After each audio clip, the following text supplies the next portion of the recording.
Comenzamos un tema nuevo en el que hablaremos de corrientes inducidas electromagnéticamente. Empezaremos por la ley de Faraday de la inducción electromagnética.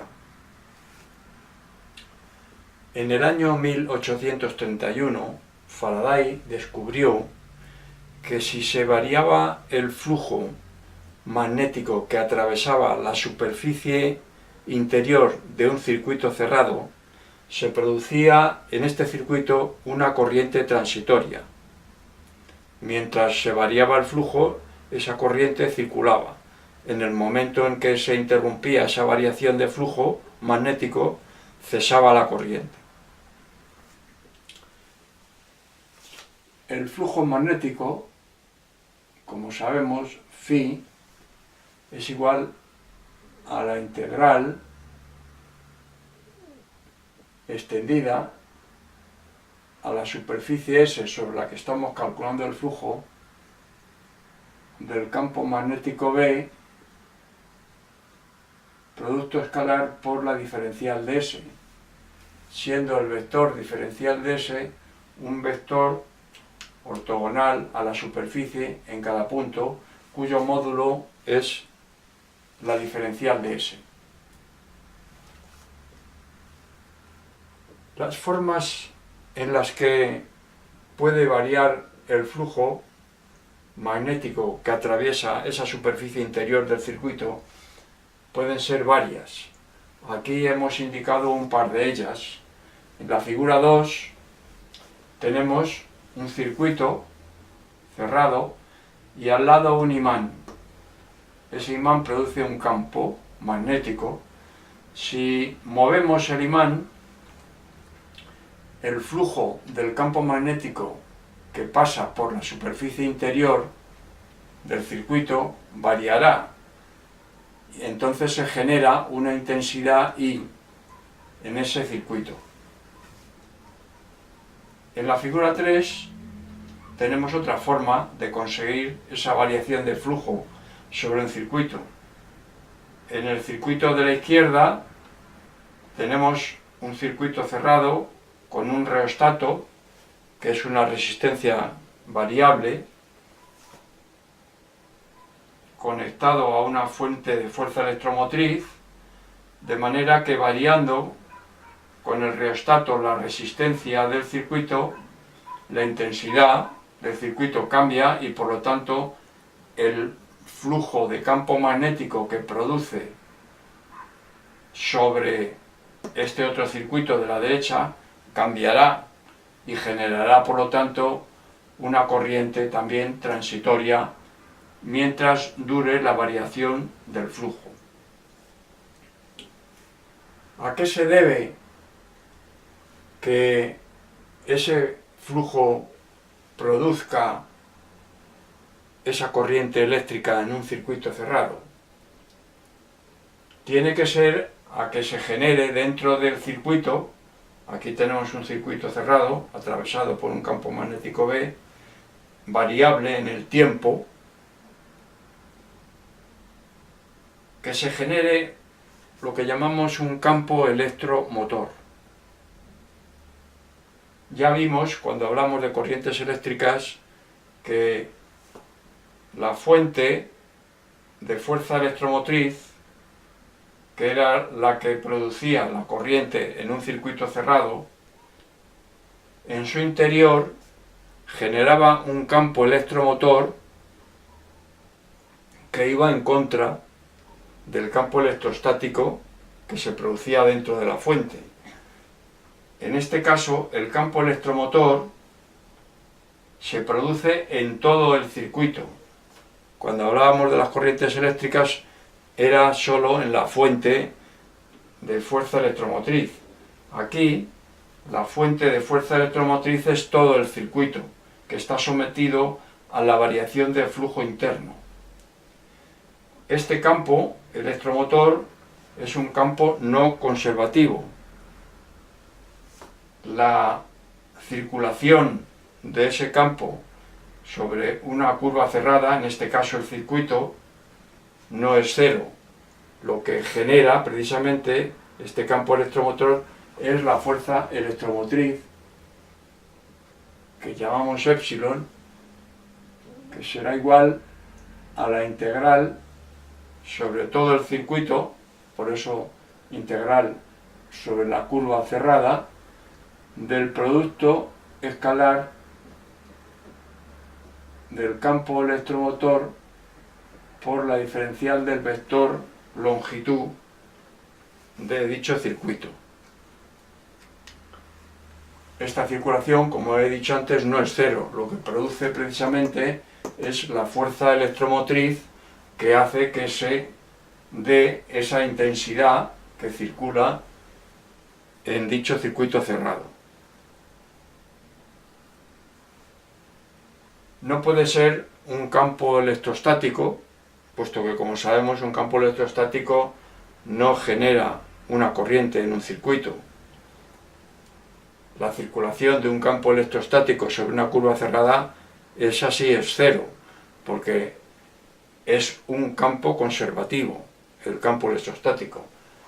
El campo electromotor no es conservativo.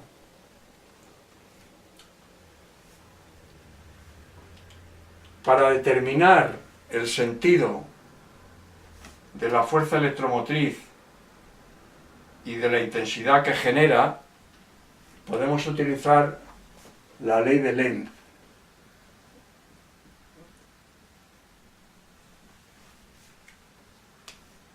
La ley de Lenz lo que dice es que el sentido de la corriente generada en un circuito cerrado por la variación de flujo que atraviesa la superficie interior, el sentido de esa corriente o de esa fuerza electromotriz es tal que se opone con su campo, con el campo que genera dicha intensidad en el circuito, que se opone a la variación de flujo. ¿Qué quiere decir eso? Vamos al caso de la figura 2. Si el imán se acerca al circuito, el flujo de campo magnético B que atraviesa la superficie interior aumenta.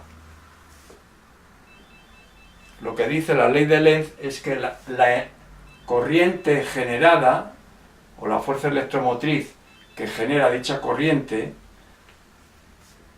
se da en tal sentido que el campo magnético que genera dicha corriente se opone a ese incremento de flujo. En este caso, si el movimiento del imán es hacia la derecha, como lo que hace el flujo es crecer, pues la corriente generada en el circuito tiene que tener el sentido tal que el campo que se produce por esa corriente, por la corriente generada, va en contra del incremento de flujo del campo. En este caso, como vemos, si aplicamos la regla del sacacorchos, la intensidad en ese circuito está bien definida. ¿Por qué? Porque si el imán aumenta en su movimiento el flujo, el campo que genera la intensidad ahí tiene que ir en contra de ese incremento de flujo. Está definido aquí con trazos. La flecha con trazos define el campo que genera la intensidad ahí. Si aplicamos la regla del sacacorchos, si el sacacorchos gira en el sentido de la intensidad, el avance del sacacorchos o el movimiento axial del sacacorchos define el sentido del campo magnético que genera. En este caso ya digo que en contra del incremento de flujo del campo por el movimiento del imán. Si el imán se moviera hacia la izquierda, el flujo sobre este circuito disminuiría. O sea que la variación en el tiempo sería a disminuir el flujo. Entonces, ¿qué ocurre con la intensidad generada por esa variación de flujo? Que tiene que tener el sentido tal que el campo que genera trate de evitar esa disminución de flujo. Luego tendrá que darse en el mismo sentido que el campo que está variando, que el campo que hace que se genere esa intensidad. Está variando en el sentido de disminuir el flujo, luego el campo generado por la intensidad tendrá que sumarse al campo que genera dicha intensidad. ¿Para qué? Para reducir, para evitar, no completamente, sino que va en contra de la reducción. Bueno, entonces lo que tenemos que recordar es que la ley de Lenz dice que el sentido de la fuerza electromotriz o de la intensidad que genera una variación de flujo en un circuito cerrado se opone a dicha variación de flujo. Es tal el sentido que el campo que genera se opone a esa variación de flujo, no al flujo, ojo, a la variación de flujo.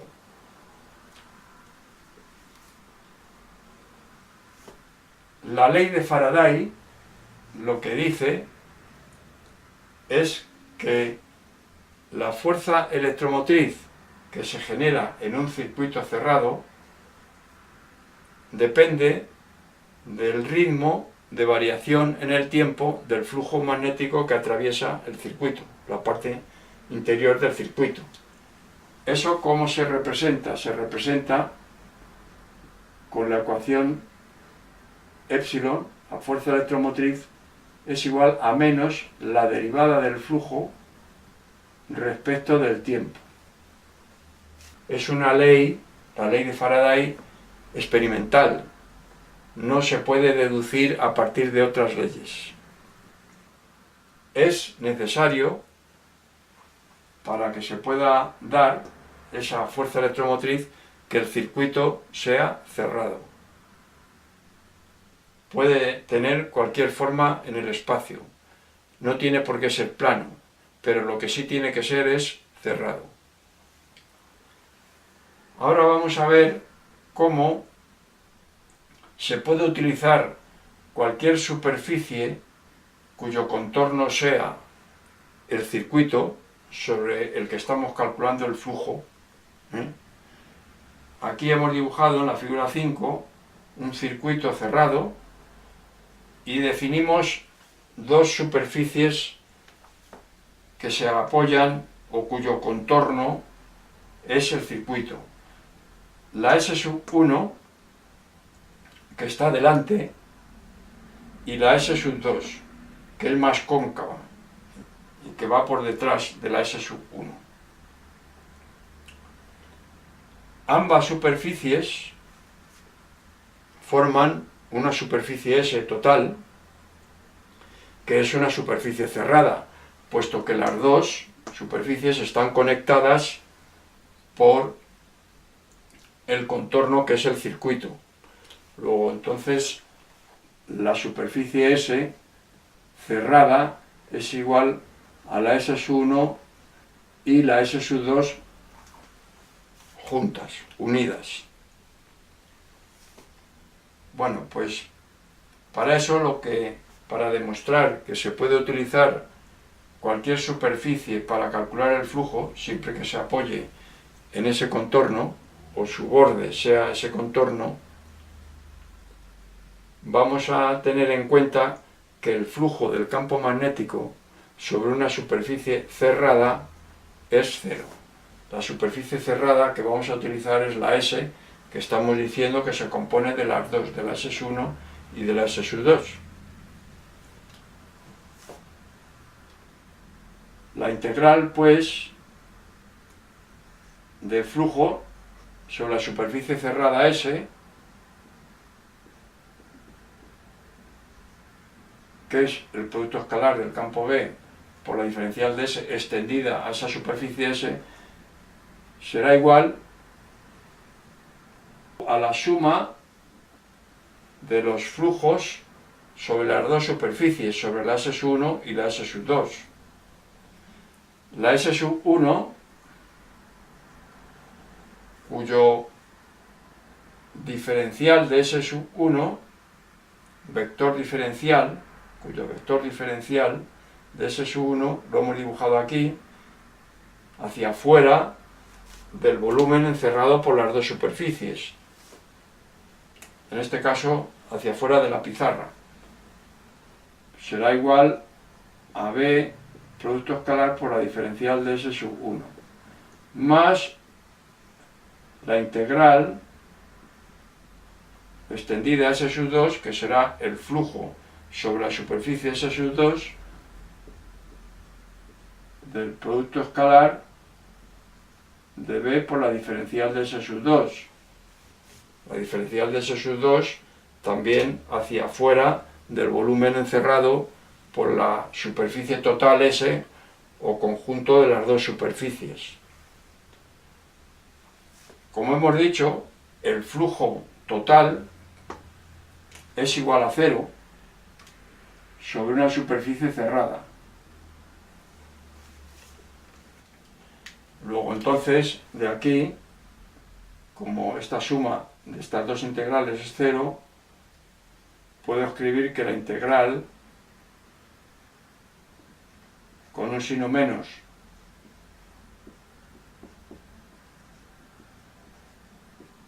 del producto escalar de B por diferencial de S sub 1 es igual a la integral sobre S sub 2 del producto escalar de B por diferencial de S sub 2.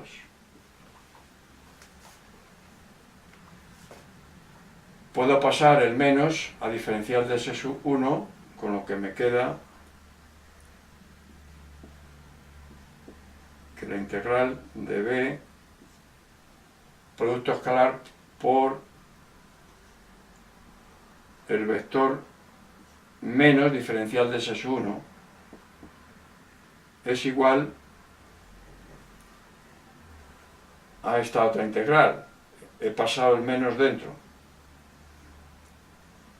Integral sobre S sub 2 de B por la diferencial de S sub 2. Aquí hemos dibujado el diferencial de S sub 1, vector diferencial de S sub 1, el menos diferencial de S sub 1 vector lo hemos llamado diferencial de S' sub 1. La integral extendida a S sub 1 de B por la diferencial de S' sub 1 es igual a la integral sobre S sub 2 del producto escalar de B por la diferencial de S sub 2. Diferencial de S sub 1 y diferencial de S sub 2 están orientados respecto del circuito hacia distinto lado, mientras diferencial de S sub 1 es hacia afuera de la pizarra, diferencial de S sub 2 es hacia adentro. Sin embargo, diferencial de S' sub 1 está orientado igual que diferencial de S sub 2, hacia adentro también, hacia el mismo lado del circuito. O sea que estos dos flujos son iguales y están orientados en el mismo lado, hacia el mismo lado del circuito. Luego, si da igual que coja yo esta superficie o esta otra, porque el flujo sobre ambas es igual, puedo coger cualquier otra superficie. Luego entonces, para calcular el flujo phi, puedo utilizar cualquier superficie cuyo contorno sea el circuito cerrado.